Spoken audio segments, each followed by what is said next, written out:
Good morning, everyone. Bill Rentschler alongside Megan Conway in the 1011 Now streaming studio. Another edition of Juicebox Chats. Yes. We took a little break last week, scheduling issues and things like that. We did three. We did. Our first week of school. 3 when we're going back to school. We have Yeah. lots of topics to chat about, and now we're going to be doing them more weekly. So you can join us Thursday mornings at 8:30 is kind of the time frame that we're shooting for these chats. So, yeah. And again, just a chance for two parents. We're not married. Megan has Max. Yes. I have Katie. my wife. Yep.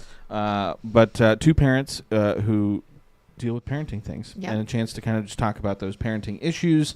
Because I know for my wife and I, we always felt like, man, we got to be the only people that are dealing with X.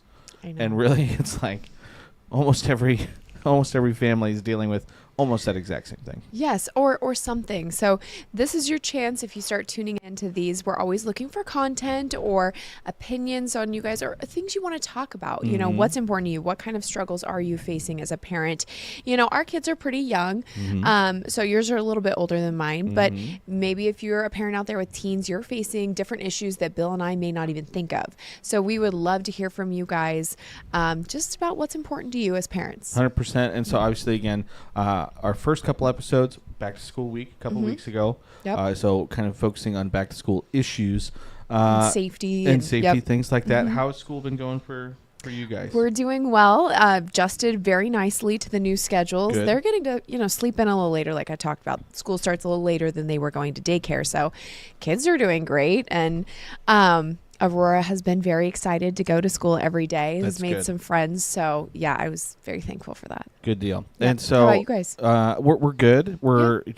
We already have a cough Oh, no. in our house. Oh, well, we had Um, hand, foot, and mouth one day. So, My oldest last night, we had to do a chicken exchange because we accidentally got a rooster, which you're not allowed to have a rooster. oh, no. So Which chicken was it? Well, it was orange chicken. Orange chicken. So orange chicken is back at the farm, and so Oh, he went, and so he was in the chicken coop, and so a lot of dust and things, and so last night sneezing and coughing, he's just like, I don't think I can go to school.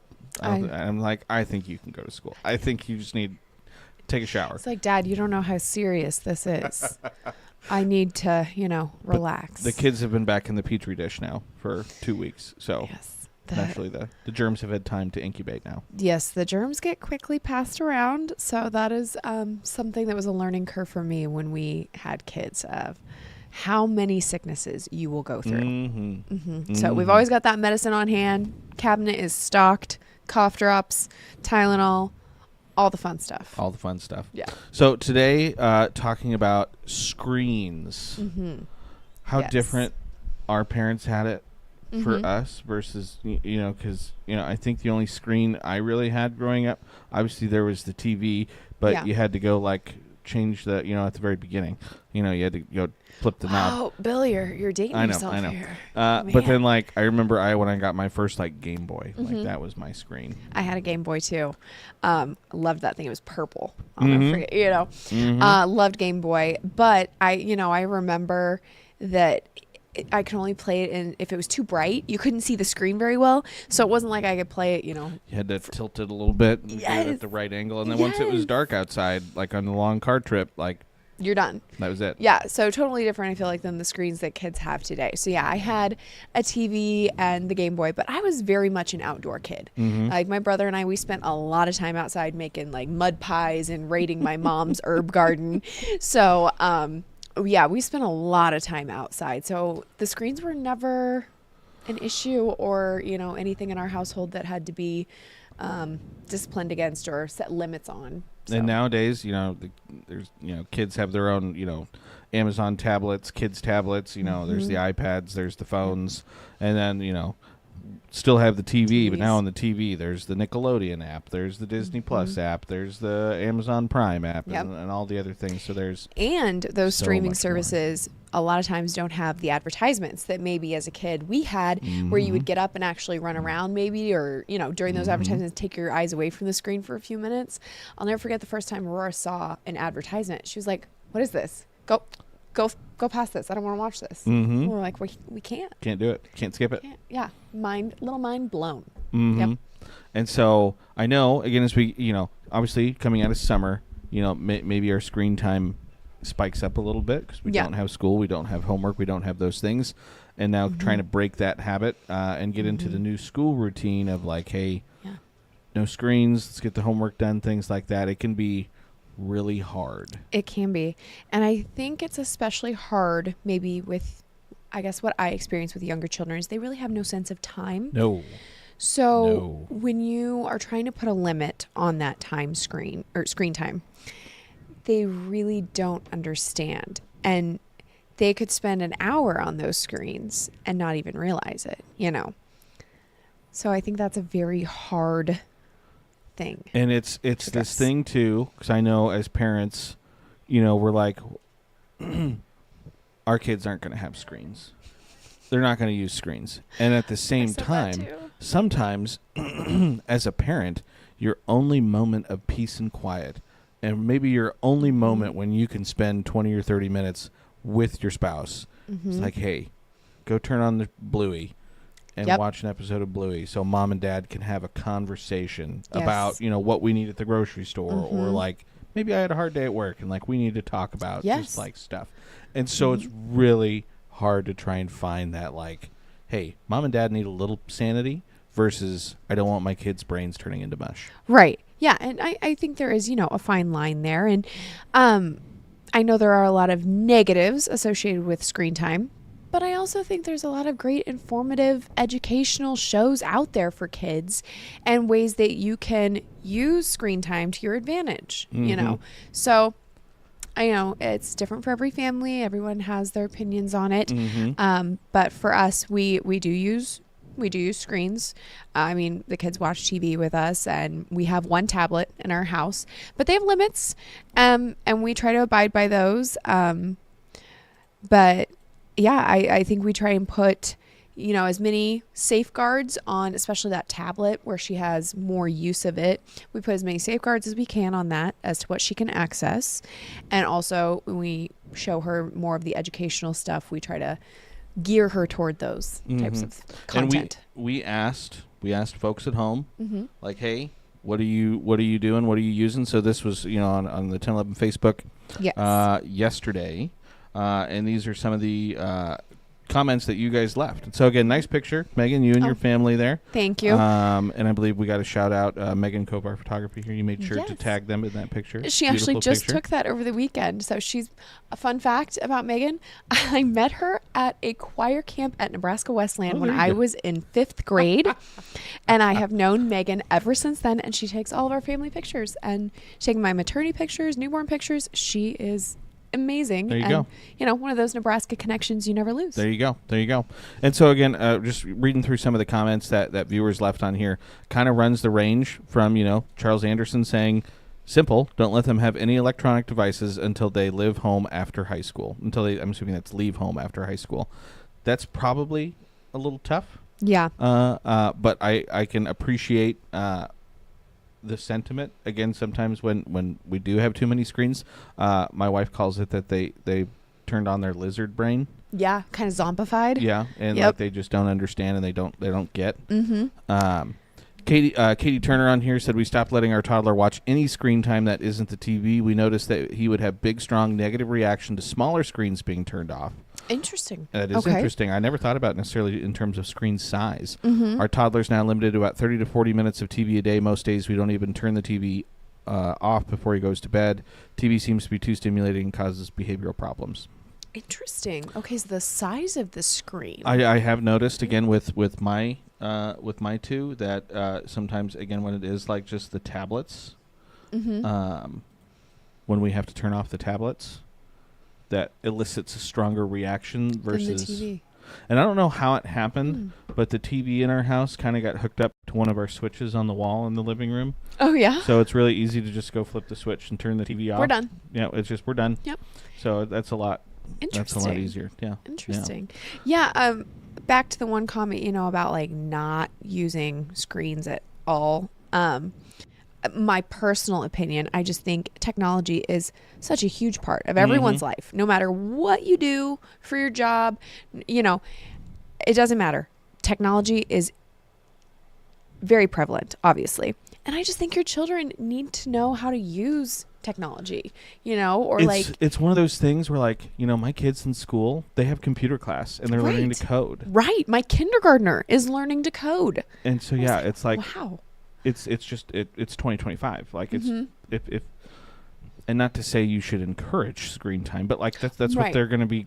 Like my kid almost knows how to use my phone better than I know how to use my phone, and I'm like, Yeah. that's freaking wild. I feel like if you completely remove that aspect from their life, you could be leaving them behind in certain aspects. So, and again, my opinion, but yeah. So back over here to some comments again on this Facebook post. Brittany Lau. Hopefully I'm saying that right. Screens are on, but not always being watched. It's background noise to all of us as we are so busy playing, coloring, reading.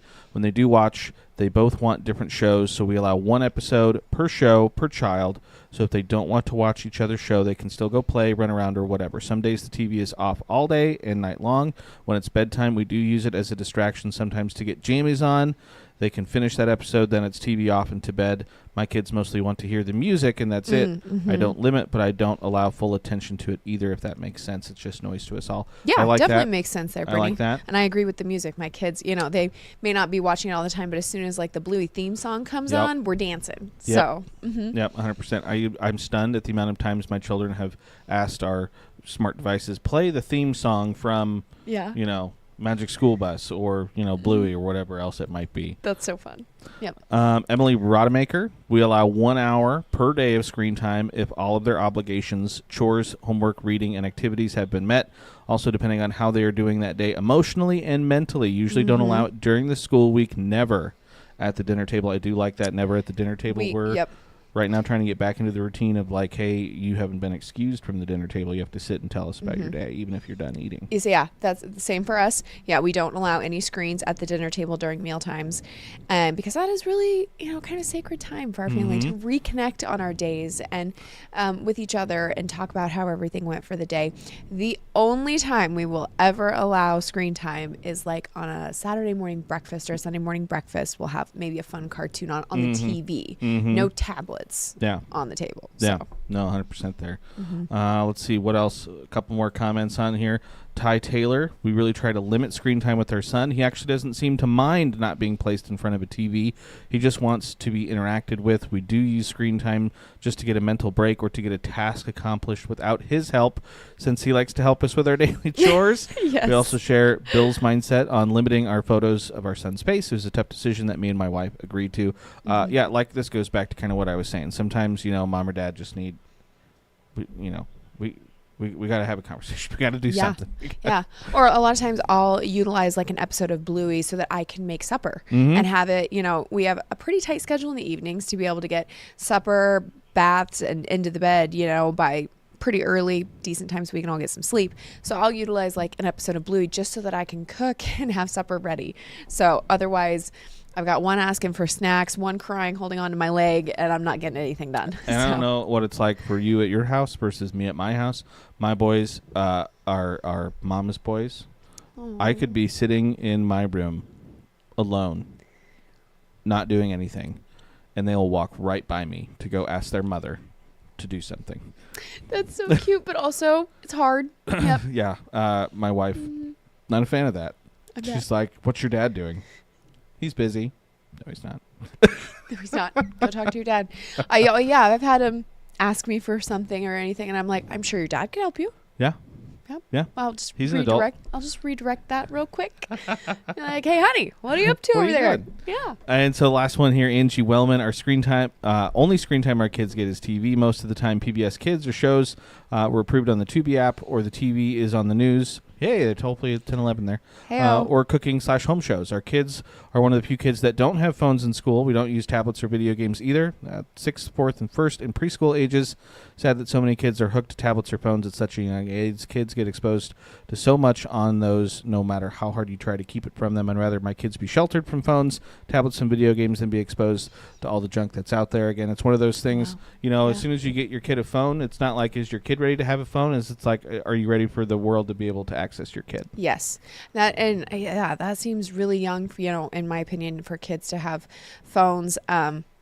I'm hoping, we can wait until well into their teens before we have to give in to that. But I feel like it's getting younger all the time for kids when they get those phones or watches, that they're connected to something. So yeah, the big thing in our house now is the kids are old enough. It's like, hey, we can kind of leave them at home alone for an hour or something like that. But we don't have a home phone, right? So it's like, how are we gonna bridge that gap? Do we just get a landline phone at home so that way they can call?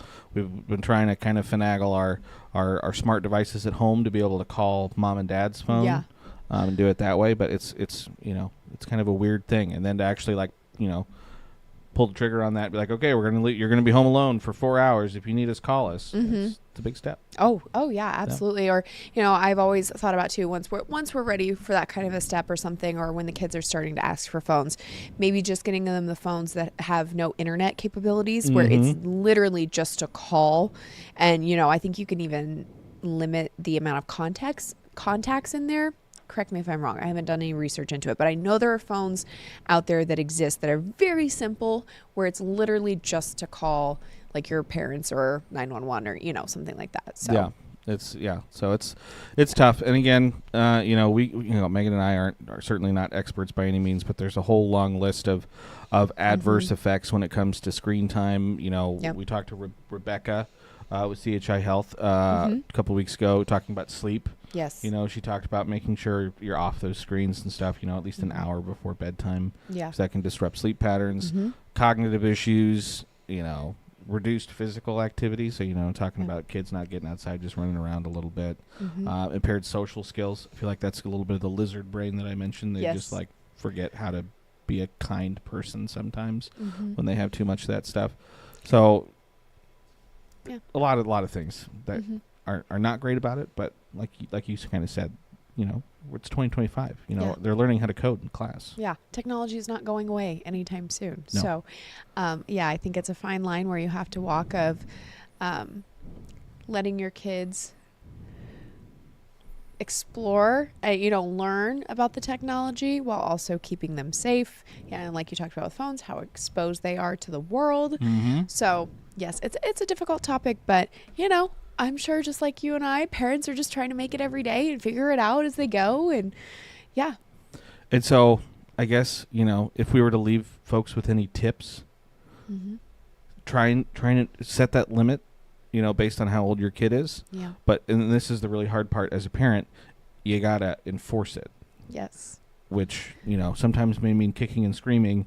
Sometimes that may means Megan doesn't get to cook dinner uninterrupted or whatever it may be.